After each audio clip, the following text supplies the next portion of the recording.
Assalamualaikum warahmatullahi wabarakatuh. Di sini kami dari kelompok Bentar, aku 6 sumpah bentar Rekayasa dong. Lingkungan RC ingin menjelaskan tentang pengolahan limbah B3. Dengan saya sendiri Anggun Mestiawati, dengan NIM akhir 92 dan teman saya. Saya Nisa Faras dari NIM dengan NIM akhir 117. Saya Reva Priscilia baru sudah Butan dengan NIM akhir 111. Saya Satria Bara Berlian dengan NIM akhir 103. Saya Nova Mulyana dengan NIM akhir 85. Saya Besrila Delvia Rumahorbo dengan NIM akhir 124. Saya Rohadi Lagusen Situmorang dengan NIM akhir 125. Baik, di sini adapun pengertian tentang limbah B3 akan dijelaskan oleh teman saya Anissa. Nah, teman-teman, untuk limbah B3 ini mempunyai regulasi dalam undang-undang, yaitu menurut Undang-Undang Nomor 32 Tahun 2009, Pasal 1 Ayat 21, limbah B3 ini adalah bahan berbahaya dan beracun. Jadi disingkat yaitu B3, yaitu energi, zat, atau komponen lainnya yang memiliki sifat atau konsentrasi dan jumlahnya ini baik secara langsung maupun tidak langsung dapat mencemari serta merusak lingkungan hidup. Bahkan, limbah B3 ini bisa membahayakan kesehatan serta kelangsungan hidup dan makhluk hidup lainnya.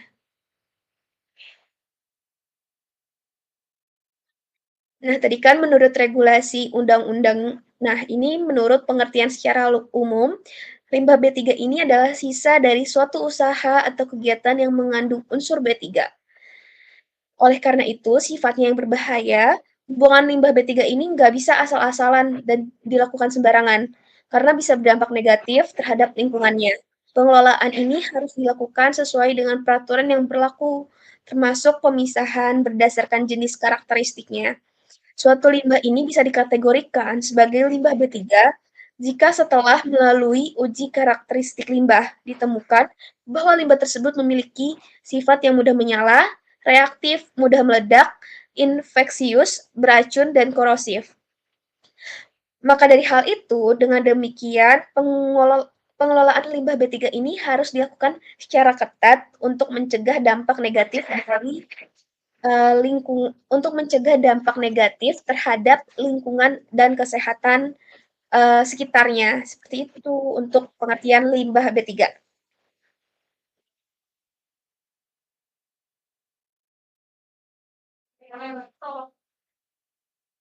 Nah, selanjutnya kita masuk ke contoh limbah B3 yang dikelompokkan berdasarkan sumbernya. Yang pertama itu dari industri, limbah dari proses manufaktur meliput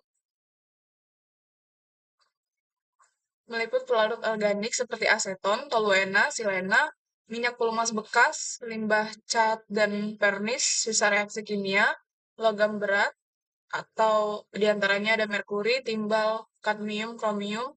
Selanjutnya ada limbah sianida, asam, dan basa kuat.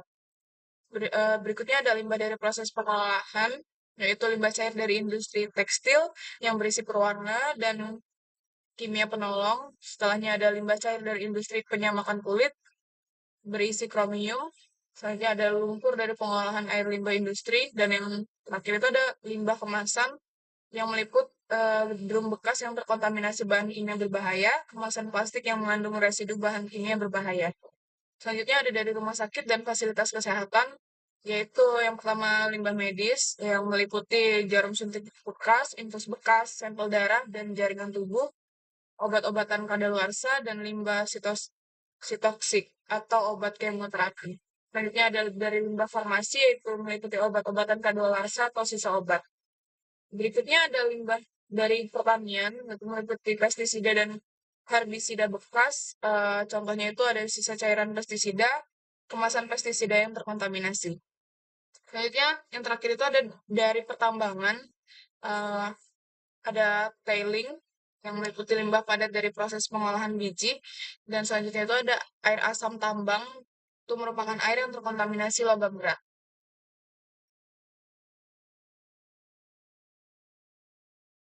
Nah, untuk klasifikasi limbah B3 itu sendiri, berdasarkan bentuknya, limbah B3 itu dikategorikan berdasarkan bentuknya menjadi 3 jenis utama, yaitu yang pertama itu padat, yang bukan limbah dalam bentuk padatan atau semi padat. Contohnya itu ada baterai bekas, filter oli bekas, kemasan bahan kimia.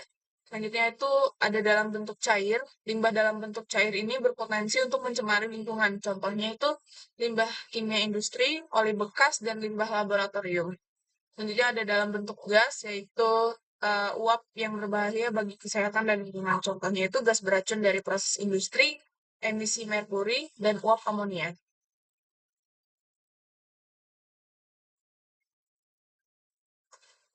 Nah, untuk dari berdasarkan bentuknya itu, tadi kan kita udah tahu tuh, dia diklasifikasikan menjadi 3, yaitu padat, cair, dan gas. Contohnya juga kita udah tahu kan tadi baterai bekas, limbah kimia industri, dan gas beracun. Nah, dari berdasarkan sumber itu, kita punya klasifikasi spesifik dan tidak spesifik. Dan untuk berdasarkan tingkat bahaya itu, kita ada diklasifikasikan jadi 2, yaitu kategori 1 dan kategori 2.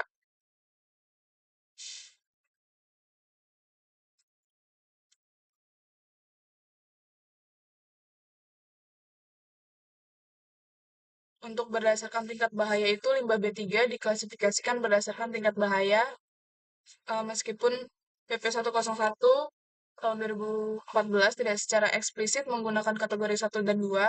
Secara umum, limbah yang lebih berbahaya itu memiliki sifat toksik akut, karsinogenik, mutagenik, teratogenik, reaktif, korosif, atau infeksius, atau mengandung zat berbahaya dalam konsentrasi tinggi. Limbah yang kurang berbahaya dalam analog kategori 2 itu memiliki sifat bahaya yang lebih rendah, seperti konsentrasi zat berbahaya yang rendah atau mulai mudah terurai secara hayati.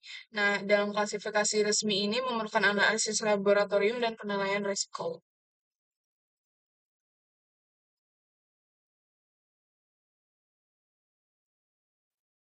Selain daripada itu, limbah B3 juga punya dampak bagi kesehatan manusia, di antara lain seperti keracunan, kanker, penyakit pernapasan, gangguan sistem syaraf, dan juga kerusakan organ, gangguan genetik, efek jangka panjang.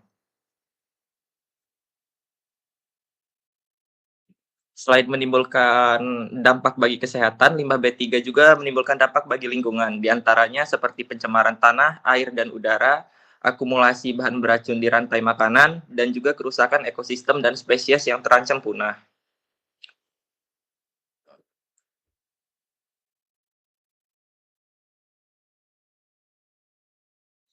Selanjutnya, regulasi dan kebijakan pengelolaan limbah B3.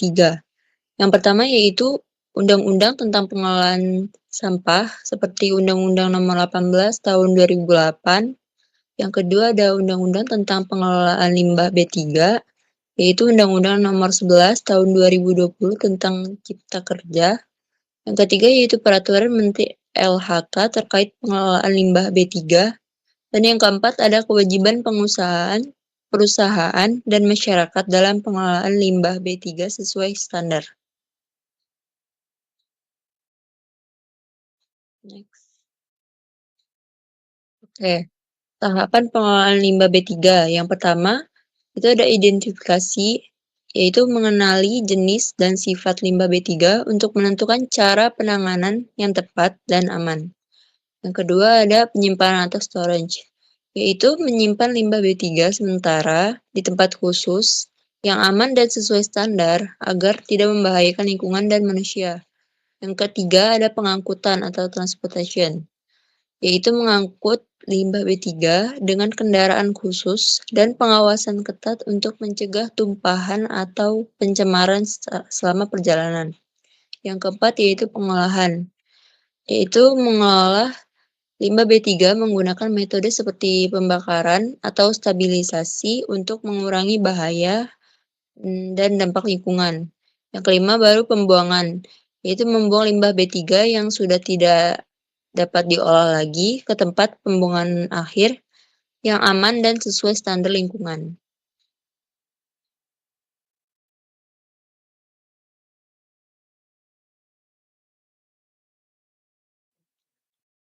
Oke, lanjut. Masuk ke teknologi pengolahan limbah B3. Saat ini terdapat beberapa teknologi yang digunakan dalam pengolahan limbah B3. Yang pertama adalah bioremediasi. Teknologi ini memanfaatkan mikroorganisme untuk menguraikan limbah berbahaya menjadi zat yang tidak membahayakan lingkungan.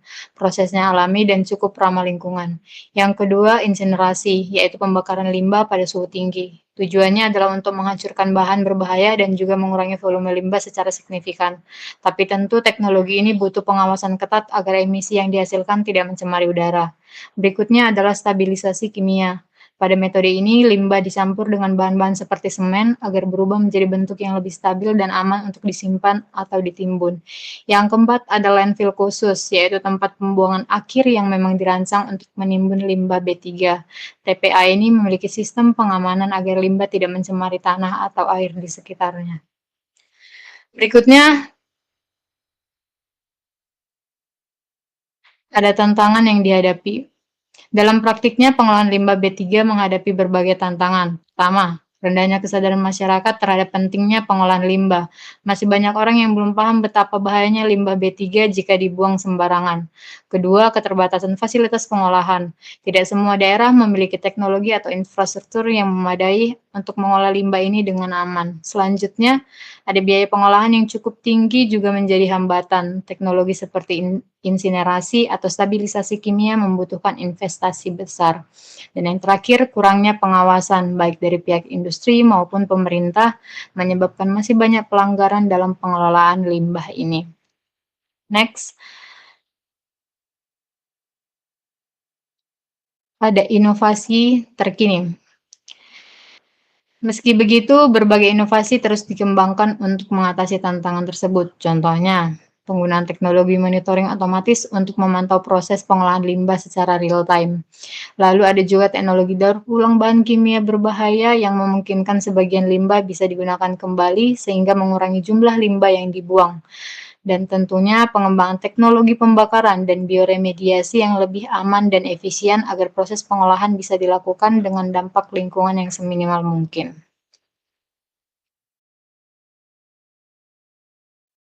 Ya, sekarang kita masuk ke studi kasus. Oke, untuk studi kasus yang pertama, industri kimia dan farmasi. Industri kimia dan farmasi menghasilkan limbah berbahaya seperti pelarut kimia, sisa bahan aktif, dan senyawa reaktif yang harus dikelola secara khusus agar tidak mencemari lingkungan atau membahayakan kesehatan pekerja. Contohnya adalah PT Kimia Farma Plant Banjaran di Bandung. Pabrik ini telah menerapkan pengelolaan limbah B3 sesuai standar yang berlaku. Limbah dipilah berdasarkan jenis dan bahayanya, lalu disimpan dalam wadah-wadah khusus, berlabel, sesuai ketentuan dari Kementerian Lingkungan Hidup dan Kehutanan. Setelah itu, limbah diangkut oleh pihak ketiga berizin seperti PPLI untuk diproses lebih lanjut. Selain itu, perusahaan ini juga rutin melakukan audit internal dan memberikan pelatihan kepada karyawannya mengenai prosedur pengelolaan limbah yang aman dan bertanggung jawab. Selanjutnya, kedua, di sini ada limbah medis. Limbah medis seperti jarum suntik bekas, jaringan tubuh, dan bahan kimia laboratorium sangat berisiko menularkan penyakit atau mencemari lingkungan, sehingga harus dipilah dan diolah dengan benar sejak awal. Salah satu contohnya ada di RSUD Yosudarso, Padang. Rumah sakit ini memiliki sistem pengelolaan limbah medis yang cukup lengkap.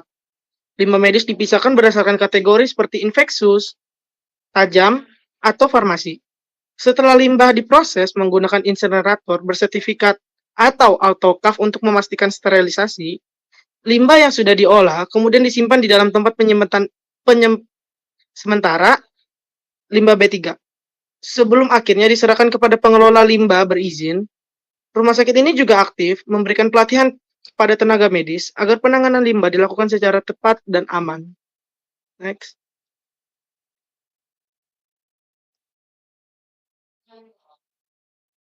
Next.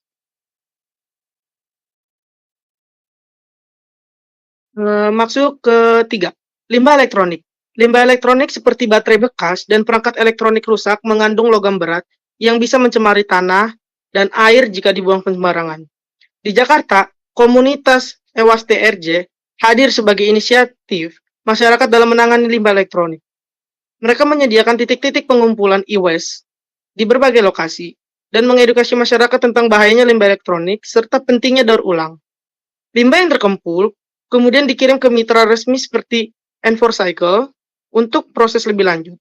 Selain itu juga, e-waste RJ juga berperan sebagai penghubung antara masyarakat dan industri ulang memastikan bahwa limbah elektronik dengan cara aman dan berkelanjutan. Nah, Adapun kesimpulan yang bisa kita dapat dari limbah B3 ini adalah limbah B3 membawa dampak serius jika tidak dikelola dengan benar, mulai dari pencemaran lingkungan hingga risiko gangguan kesehatan jangka panjang seperti kanker atau kerusakan organ. Oleh karena itu, pengolahan limbah B3 bukan hanya tanggung jawab industri, tetapi juga tanggung jawab kita bersama. Dengan kolaborasi antara pemerintah, masyarakat, dan sektor swasta, serta pemanfaatan teknologi dan regulasi yang tepat, kita dapat mengurangi resiko dan menciptakan lingkungan yang lebih aman dan sehat bagi generasi mendatang. Nah, ayo engineering, sebagai mahasiswa teknik sipil, kita memiliki peran penting dalam menciptakan pembangunan yang ramah lingkungan dan berkelanjutan. Pengolahan limbah B3 ini bukan hanya tanggung jawab industri kimia, tapi juga menyangkut proyek-proyek konstruksi dan infrastruktur di masa depan. Mari kita tingkatkan kesadaran tentang bahaya limbah B3 dalam dunia konstruksi seperti limbah cat, pelarut, oli, dan bahan bangunan beracun. Dan juga dukung perencanaan proyek yang memperhatikan aspek lingkungan dan sistem pengelolaan limbah yang baik. Serta pelajari dan terapkan prinsip green construction dan environmental engineering sejak dari bangku kuliah. Jadilah agen perubahan di lapangan yang tidak hanya membangun fisik tapi juga menjaga bumi. Mungkin sekian dari kelompok kami. Inilah yang bisa kami presentasikan tentang limbah B3. Terima kasih. Kami akhiri. Wassalamualaikum warahmatullahi wabarakatuh.